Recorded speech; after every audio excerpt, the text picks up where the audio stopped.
ये देखिए तस्वीर, प्रधानमंत्री नरेंद्र मोदी आपको तस्वीरों में दिख रहे हैं और वो मतदान करने के लिए पहुंचे हैं। बड़ा दिन आज के लिए, क्योंकि राष्ट्रपति चुनावों के लिए आज मतदान हो रहा है। एक तरफ द्रौपदी मुर्मू जो कि एनडीए की तरफ से उम्मीदवार हैं, वो सामने हैं, तो उनके सामने यानी उनको टक्कर देते यशवंत सिन्हा नजर आ रहे हैं। लेकिन पलड़ा द्रौपदी मुर्मू का इस वक्त भारी लग रहा है, क्योंकि 44 दलों का समर्थन द्रौपदी के पक्ष में है। यशवंत सिन्हा जो कि विपक्ष के साझा उम्मीदवार हैं, उनकी तरफ से 34 दलों का समर्थन उन्हें दिया गया है। प्रधानमंत्री नरेंद्र मोदी इस वक्त मतदान करने पहुंचे हैं। ये तस्वीरें हम आपको दिखा रहे हैं। 4800 सांसद और विधायक जो हैं वो मतदान करने वाले हैं। तो प्रधानमंत्री नरेंद्र मोदी इस वक्त आपको तस्वीरों में दिख रहे हैं। इससे पहले योगी आदित्यनाथ भी पहुंचे थे, अशोक गहलोत भी पहुंचे थे, उन्होंने अपने मताधिकार का प्रयोग किया। और उसके बाद अब प्रधानमंत्री नरेंद्र मोदी, जिन्हें आप देख रहे हैं, वो भी पहुंचे हैं वोट डालने के लिए। तो टक्कर यहां पर द्रौपदी मुर्मू और यशवंत सिन्हा के बीच में है। वो यशवंत सिन्हा जो पहले बीजेपी के साथ थे, वहां से मनमुटाव हुआ, फिर खुलकर विरोध करने के लिए वो उतरे। प्रधानमंत्री नरेंद्र मोदी का खुलकर विरोध करते रहे। उनके बेटे हालांकि अभी भी बीजेपी में ही हैं, लेकिन दुविधा की स्थिति ये है कि उनके बेटे आज किसको वोट करेंगे, अपने पिता को या पार्टी के हक में वो मतदान करते हैं, देखना होगा। लेकिन इस बीच ये तस्वीरें, प्रधानमंत्री नरेंद्र मोदी आपको तस्वीरों में दिख रहे हैं। और बड़ी खबर इस वक्त आ रही है, आपको बता दें, राष्ट्रपति चुनाव में वोटिंग की प्रक्रिया जारी है। प्रधानमंत्री नरेंद्र मोदी ने मतदान किया है। इससे पहले योगी आदित्यनाथ ने मतदान किया, अशोक गहलोत ने भी मतदान किया है। संसद भवन में प्रधानमंत्री नरेंद्र मोदी ने वोट डाला है।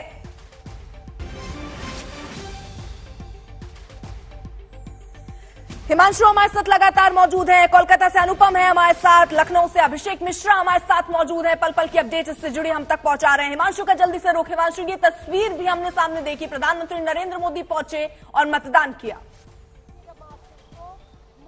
देखिए, बिल्कुल प्रधानमंत्री नरेंद्र मोदी समय से अगर आप देखें तो 10 बजे चुनाव में मत डालने की जो प्रक्रिया है वो शुरू हुई है। और प्रधानमंत्री नरेंद्र मोदी जो हैं, अमूमन जब संसद का सत्र शुरू होता है तो वो 10:15 बजे जो है संसद भवन में आते हैं।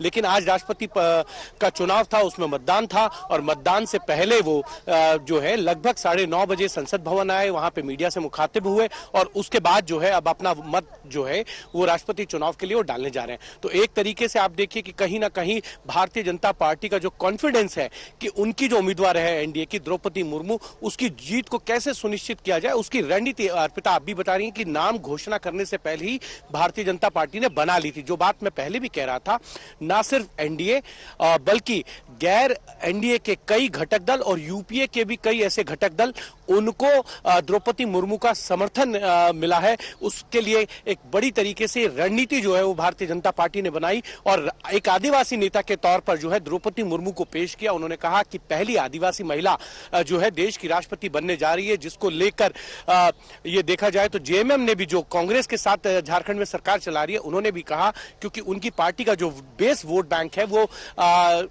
ट्राइबल है, आदिवासी है, तो ऐसे में जेएमएम ने खुलकर कहा कि वो अपना जो है समर्थन वो द्रौपदी मुर्मू को दे रहे हैं। बीजेडी, क्योंकि द्रौपदी मुर्मू उड़ीसा से आती है तो बीजेडी ने भी उनका समर्थन किया। और साथ ही साथ जो है वाईएसआर कांग्रेस, जो आंध्र प्रदेश के अंदर है, समय समय पर जो है एनडीए सरकार को समर्थन करती रही है कई बिलों पर, कई चर्चाओं के दौरान, लेकिन इस राष्ट्रपति चुनाव में भी जो है वाईएसआर कांग्रेस ने दिया। और साथ ही साथ अगर देखें तो उत्तर प्रदेश के अंदर ना सिर्फ शिवपाल यादव बल्कि ओम प्रकाश राजभर की जो पार्टी है उसने भी जो है वो समर्थन दिया है द्रौपदी मुर्मू को। तो एक तरीके से कई छोटे दलों को और कई बड़े दल ऐसे जिनका वोट शेयर बहुत ज्यादा है। आंध्र प्रदेश के अगर वोट शेयर को देखा जाए तो एक एमएलए का जो वोट शेयर है वो लगभग 175 है। तो ऐसे में लगभग 50,000 से ज्यादा का वोट शेयर सांसदों और विधायकों को मिलाकर बनता है, जिसमें वाईएसआर कांग्रेस की बड़ी भूमिका है। बीजेडी का वोट शेयर अगर आप देखेंगे तो उनके 12 सांसद हैं और लगभग 125 एमएलए हैं। तो वो एक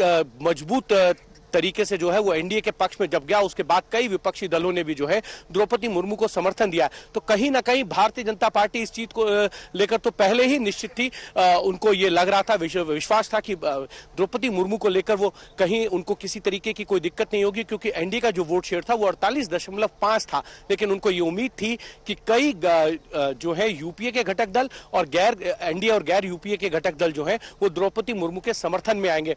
वो चुनाव जैसे ही उनके नाम की घोषणा हुई उसके बाद एक एक कर दल जो है वो जुड़ते चले गए और आज भारतीय जनता पार्टी को उम्मीद है लगभग 70% से ज्यादा का जो वोट शेयर है वो द्रौपदी मुर्मू के पक्ष में जाएगा।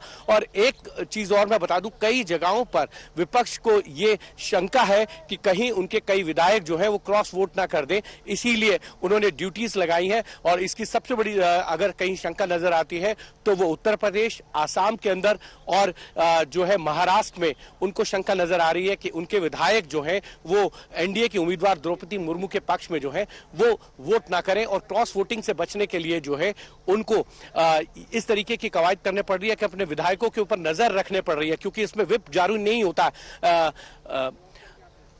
अर्पिता, और व्हिप जारी ना होने के कारण जो है क्रॉस वोट हो सकता है और ये संभावनाएं बहुत ज्यादा है। हमने पहले के चुनावों में भी देखा है, 2017 के अंदर भी जो है बहुत से क्रॉस वोट जो हुए थे वो रामनाथ कोविंद के पक्ष में गए थे। तो इसीलिए विपक्षी दल ये चाहते हैं कि क्रॉस वोट ना हो, इसको रोका जाए।